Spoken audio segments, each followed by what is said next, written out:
তুমি কি কখনো হেরে গিয়েছো? জীবনে কখনো কি হেরে গিয়েছো? যদি হেরে গিয়ে থাকো, এই ভিডিওটি অবশ্যই মন দিয়ে দেখতে হবে। তাহলে হেরে যাওয়ার শব্দটা বা হেরে যাওয়া এই যে ব্যর্থতার শব্দটা আর কখনোই তোমার মুখে আসবে না। অনেক সময় দেখা যায় চেষ্টা করেও ব্যর্থ হয়েছো, ভেবেছো সবাই পারে, শুধু আমি পারি না। তবে আজ একটা কথা মন খুলে বলি, যদি ব্যর্থ না হও, সফলতার গন্ধ পশ্চিমকালেও কোনোদিনও টের পাবে না। জীবন আমাদেরকে শিখিয়ে দেয় কিভাবে পড়তে হয় বা পড়ে যেতে হয়, আর ব্যর্থতা শেখায় কিভাবে আবার সেই আগের জায়গায় উঠে দাঁড়াতে হয়। জয় তো সবাই চায়, কিন্তু পরাজয় মানতে যে বুক ভরা সাহস লাগে, এই কথাটা কতজন জানে? আর সেটা একমাত্র যারা যোদ্ধা তারাই দেখাতে পারে। ধরো, একজন মানুষ একটা পরীক্ষায় ফেল করেছে।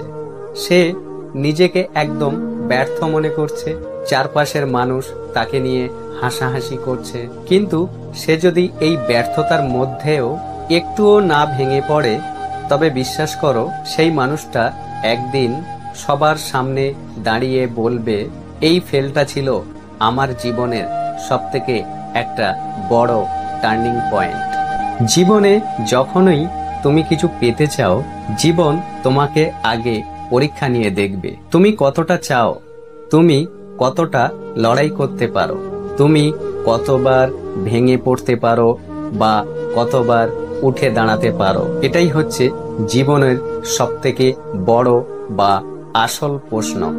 একা, ক্লান্ত, পরাজিত মনে হলেও একটা কথা সবসময় মনে রেখো, তুমি ব্যর্থ হওনি, তুমি শিখছো। আর যারা শেখে তারাই একদিন জিতে যায়। এখন প্রশ্ন হলো, তাহলে সফলতা কি? একটা বড় গাড়ি, একটা বাড়ি? না বন্ধুরা, সফলতা হচ্ছে সেই মিষ্টি ঘ্রাণ যেটা শুধু তারাই টের পায় যারা একদিন ঘাম ঝরিয়েছে, যারা রাত জেগে কেঁদেছে, দিনের পর দিন ব্যর্থ হয়েও নিজের ভিতরে থাকা আগুনটাকে কখনো নিভতে দেয়নি। ব্যর্থতা একটা দেয়াল না, এটা একটা সিঁড়ি। প্রতিবার পড়ে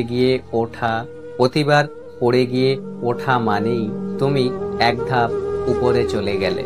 তোমার চোখে এখন কষ্ট, কিন্তু ওই কষ্টই একদিন তোমার চোখে আলো হয়ে ফিরবে। অনেক বড় বড় মানুষ, এডিসন, জে.কে. রাউলিং, হোল্ডার প্রতিষ্ঠাতা, তাদের সবাইকেই একাধিকবার ব্যর্থ হতে হয়েছে। তাদের জীবনও একসময় এরকম অন্ধকারই ছিল, কিন্তু তারা ব্যর্থতার কাছে কখনো কোনোদিন মাথা নত করেনি। তাদের সেই অন্ধকারই একদিন আলোতে পরিণত হয়েছিল। আর হ্যাঁ, তুমিও পারবে, শুধু এখনই ছেড়ে দিও না।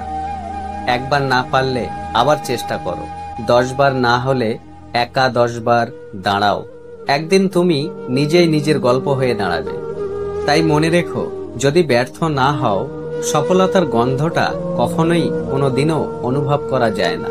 এই ব্যর্থতাগুলোই তোমাকে একদিন সেই মঞ্চে নিয়ে যাবে যেখানে তুমি গর্ব করে বলবে, আমি লড়েছি, আমি শিখেছি, আর আমি জিতেছি।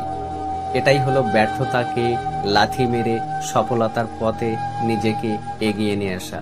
ভিডিওটি কেমন লেগেছে কমেন্ট সেকশনে প্রত্যেকে জানিয়ে যেতে পারো।